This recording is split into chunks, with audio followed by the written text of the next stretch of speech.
Muy buenas tardes, mi nombre es Abigail Alvarado, soy de la materia de Laboratorio de Transmisión de Datos con el profesor Andrés Torrealba en la sección M818 y voy a hablar acerca de las prácticas de transmisión de datos.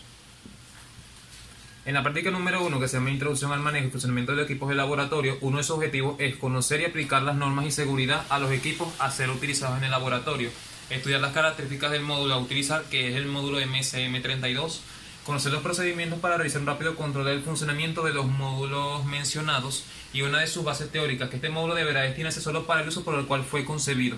Cualquier otro uso podrá considerarse impropio, inadecuado y por lo tanto peligroso.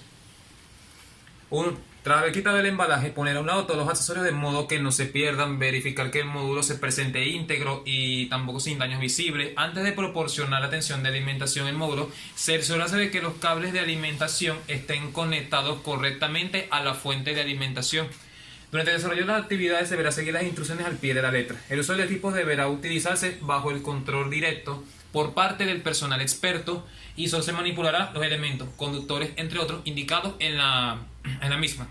En los pasos para la instalación, colocar la tarjeta del módulo respectivo en la unidad base que previamente debe estar ensamblada. Proceder a la alimentación respectiva y encender la computadora con sistema operativo 98. Y ahora, en la descripción del módulo es un sistema de multiplicación con 4 canales con codificación de líneas seleccionables entre AMI, CMI y HDB3. Y una de sus conclusiones es que en la práctica número 1 es que coloqué el switch, primero coloqué los switch y entonces verifiqué las ondas, verifiqué las formas de ondas, encendí los códecs del transmisor, tanto el receptor, verificando así el encendido de ambos LEDs y obtuve las formas de onda y tuve que conectar la entrada del amplificador para colocarlo después en la salida TP2 o TP6 y regular el volumen de escucha y verificar la correcta transmisión duplex. Ahora en la práctica número 2, introducción a la multiplicación TDM, uno de sus objetivos es introducir los conceptos generales de la modulación PCM o modulación por impulsos codificados y la multiplicación por división en el tiempo o modulación por división en el tiempo. Una de la base teórica es que la técnica de multiplicación ha sido creada por las exigencias para transferir informaciones procedentes de fuentes diferentes mediante una única línea de transmisión. La multiplicación por división en el tiempo es una técnica para transmitir varios mensajes con facilidad, dividiendo el dominio del tiempo de frecuencia, una para cada mensaje. Aquí observamos en la figura número 1 el diagrama de bloque TDM. En este circuito, simplificando mucho el proceso, las entradas de 6 canales llegan a unos denominados entornos del canal, interruptores al canal, los cuales se van cerrando de forma secuencial considerándose una señal del reloj, ya que están las señales de sincronismo TDM. En el prelaboratorio, el PAN es una técnica de modulación donde el desfase y la frecuencia de las señales quedan fijas y la amplitud es la que varía. Una de las ventajas es que el método de prueba usado en PAN es más eficaz en otras áreas de ingeniería, en la comunicación de datos informática. Una de sus desventajas es que la transmisión de las señales moduladas en amplitud de pulso impone condiciones severas respecto a la respuesta en magnitud y fase del sistema de la corta duración de los pulsos. Uno de los usos es que algunas versiones del protocolo Ethernet se basan en la modulación PAN para la transmisión de datos. El PWM es una técnica en la que se modifica el ciclo de trabajo de una señal periódica, una senoidal y una cuadrada, por ejemplo, ya sea para transmitir datos a través de un canal de comunicaciones. En las ventajas es que la construcción típica de un circuito PWM se lleva a cabo mediante un comparador con 2 entradas y una salida. La principal desventaja que presentan los circuitos PWM es la posibilidad de que haya interferencias generadas por radiofrecuencia y uno de sus usos de señales de PWM son utilizados comúnmente en el control de aplicaciones. Su uso principal es en el control de las aplicaciones. PCM es un procedimiento de modulación utilizado para transformar una señal analógica en una secuencia de bits. Su ventaja es que presenta robustez ante el ruido e interferencia en el canal de comunicaciones y una de sus desventajas es que presenta mayor costo del sistema.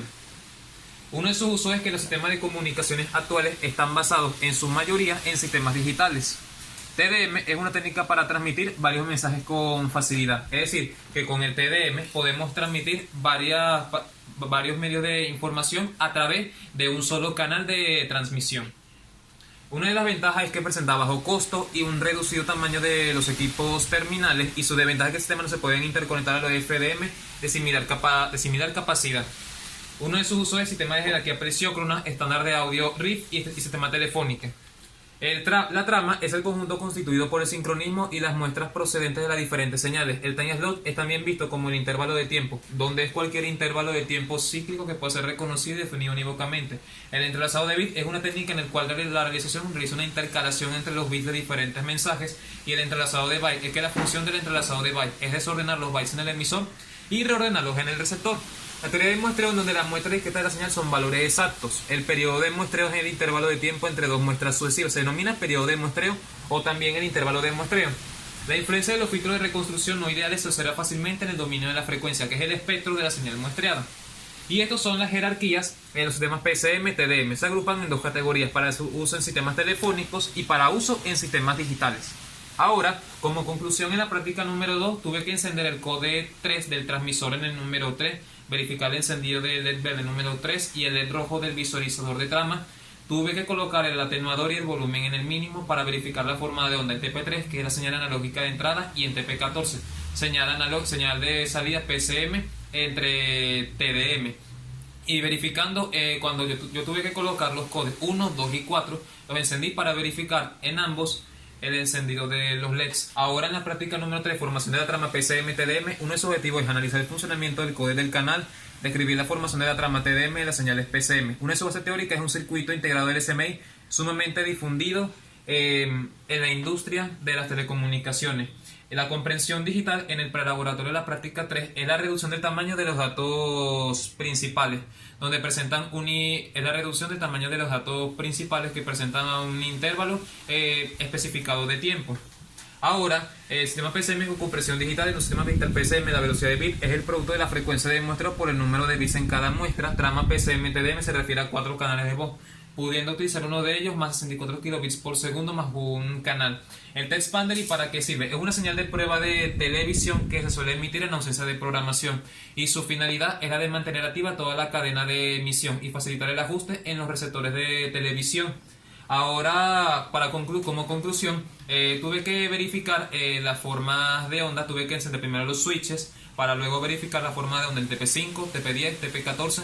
En TP28 no se observó por problemas en la placa, pero sí se observó en TP29, TP30 y TP31, obteniendo en TP5 una señal senoidal y todo lo que nos indicaba la práctica. En la práctica 4, codificación de la línea, su objetivo es describir el funcionamiento de los codificadores de línea AMI, HDB3, SMI, utilizando diferentes secuencias de datos. Teniendo ya la señal discretizada en el tiempo y discretizada en amplitud, se dispone de una señal de M símbolo, cuya tasa de transmisión se mide en baudios. Esta es la forma de representar unos y ceros.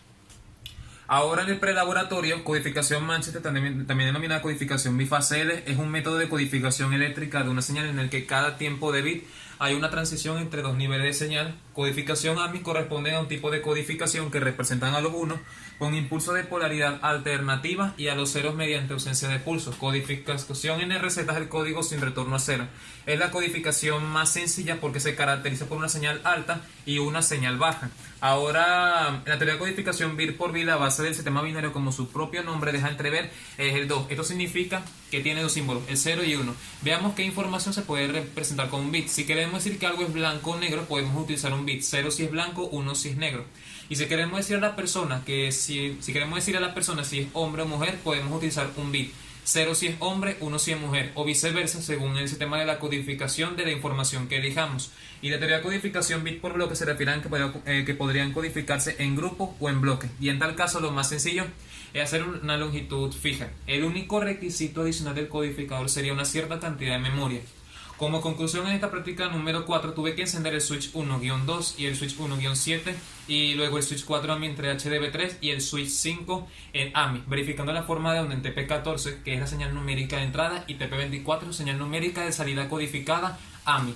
Y después en HDB3 hice los mismos pasos que la experiencia anterior, solamente que cambié el switch que estaba en AMI a HDB3. Luego coloqué a CMI los mismos pasos en la actividad anterior, solamente que el switch 4 en AMI entre HDB3 lo cambié a CMI y verificando las formas de onda tanto para TP14 y TP24.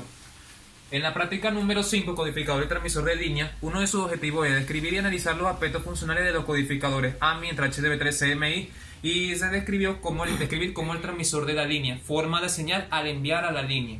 Una de sus bases teóricas es que el funcionamiento de este cover coder se lleva a cabo seleccionando el desviador switch 4 en posición AMI entre HDB3. En el prelaboratorio, las señales de sincronización son de tipo reloj y son necesarias dentro de un receptor o repetidor para la detección o regeneración de los datos a partir de una señal de entrada contaminada. Los codificadores CMI es un código en línea en banda base cuyo objetivo, al igual que otros códigos de línea, es mínima componente continua, máximo número de cambios de nivel, mínima frecuencia o ancho de banda para una velocidad de bits y detección y corrección de errores. Los transmisores de línea sirven para obtener la señal final de salida de tipo ternario bipolar y los codificadores HDB3 es un código binario de telecomunicaciones, principalmente usado en Japón, Europa y Australia, y está basado en el código AMI, usando una de sus características principales, que es invertir la polaridad de los unos para eliminar la componente continua. Ahora, como conclusión, en la práctica número 5 tuve que verificar las formas de onda tanto para TP14, TP22, TP23 y TP24, y cada uno con la señal en time division. Tuve que encender el switch 1-4 verificando su forma de onda, luego para el switch 1-5, el switch 1-6 y el switch 1-7, y obtuve la forma de onda como se indicaba para poder realizar la práctica. Práctica número 6. Sistema de comunicaciones para señales analógicas. Uno de sus objetivos es describir y verificar la transmisión de señales analógicas entre dos usuarios mediante un sistema de comunicaciones numérico y realizar una comunicación simple entre dos usuarios y realizar una comunicación duplex entre dos usuarios. La base teórica es que para realizar esta experiencia se deberá utilizar las principales secciones del módulo MSM en particular, el que son los source, el mid, el coder, el line interface y la sección de recepción para poder trabajar con la práctica. Ahora, estudiar la transmisión de las señales analógicas en el prelaboratorio. La transmisión analógica de datos consiste en el envío de información de la forma de onda a través de un medio de transmisión físico.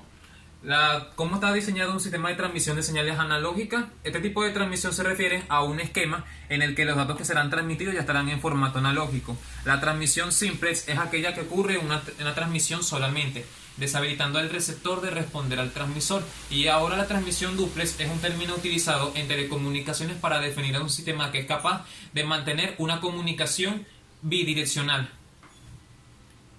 Como conclusión, en la práctica número 6 tuve que verificar las formas de onda tanto para TP5, TP1, TP14, TP24, TP25, TP26, TP15 y TP6. El TP25, TP26 y TP6 no se pudo observar por problemas en la placa. En la siguiente experiencia también se verificó también las siguientes formas de onda. En TP14, en TP1 salió la señal de audio de 500 Hz de entrada. TP14, señal MPX de transmisión. TP24, señal transmitida en la línea. TP25 y TP26 no apareció, pero se observó en las otras formas de onda como se indicaba. Práctica número 7, sistema de comunicaciones para señales digitales. Uno de sus objetivos es describir y verificar la transmisión de señales digitales entre dos usuarios mediante un sistema de comunicación numérico utilizando una fuente interior o una fuente exterior. La base teórica es que para realizar la transmisión directa de señales digitales sin necesidad de utilizar interfaces al usuario de tipo analógico digital, es posible insertar una señal de este tipo en el TS1 y podrá proporcionarse desde el exterior o generarse interiormente. La transmisión de señales digitales, que la transmisión digital consiste en el envío de información a través de los medios en comunicaciones físicos a través de las señales digitales. La interfaz RS-232, uno de los protocolos más importantes que se realiza es el Recommend Standard 232, que lo que hacen es que realiza la conexión entre un DTE y un DCE. La tecnología TTL es una tecnología basada en el uso de transistores bipolares caracterizada por contar con una etapa de entrada, un simulador de fase y un driver. Como conclusión, tuve que verificar las formas de onda tanto para TP10, TP14, TP24, TP25, TP26, TP15 y TP13. En la siguiente experiencia, la experiencia número 2, en TP11 no las verifiqué por problemas en la placa, pero en las otras sí se observó. TP25 y TP26 no se observó por problemas en la placa, pero en TP25 debería salir señal recibida en la salida de la línea y TP26 señal regenerada por el ecualizador y el algo. Y después de la siguiente experiencia verificamos las formas de onda y nos accedimos al programa hiperterminal, que es para poder colocar cuánto durará la velocidad de la palabra. Colocamos 300 bits por segundo, pero la palabra apareció de manera lenta. Después colocamos un valor mayor, pero la palabra apareció de manera rápida. Todo esto, para poder colocarlo, teníamos que colocar una interfaz RS-232, tanto para la placa como para el CPU. Ahora la práctica número 8, medidas de la tasa de error. Uno de sus objetivos es medir de la tasa de error a 64 kilobits por segundo durante la transmisión de señales analógicas, medir la tasa de error a 320 kilobits por segundo utilizando toda la velocidad del flujo numérico, y la 3, medir la tasa de error utilizando un data tester exterior. Las bases teóricas para realizar estas prácticas se utilizará el generador de señales ya conocido TextPander, que proporcionará la señal de sequence, y un data tester exterior. Y la TextPander se utiliza para realizar las medidas de la tasa de error sin auxilio de un tester exterior. ¿Cómo se realizan las medidas de la tasa de error? Se define como el número de bits recibidos de forma incorrecta durante un intervalo especificado de tiempo. La medida en el time slot es un intervalo que comienza en una determinada fase de cada trama. El data tester es un test hecho en tabla usando como entrada condiciones y como salida resultados verificables. ¿Y para cómo se hacen las medidas en el canal completo? Bueno, para medir la velocidad máxima, aquí en el canal completo se puede emplear la medida del baudio y los dígitos binarios por segundo.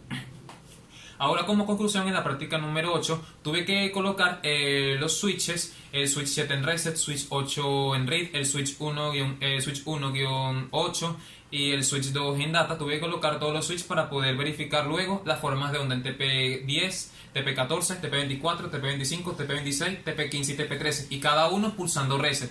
Ahora, cuando verifiqué la entrada de TP9 para la salida en TP2 o TP6 en la salida, salía la transmisión, pero salía distorsionada. Entonces, mientras más había sonido, entonces más iba a haber más errores, mientras más distorsión. Y entonces, después de eso, comprobé con el error counter en el switch de cada jumper, y pulsando reset, el valor variaba. Pero lo que pasaba es que el contador marcaba más errores, pero después más adelante obtuvimos las formas de onda como indicaba en la práctica. Así que muy buenas tardes y que tengan muchas gracias.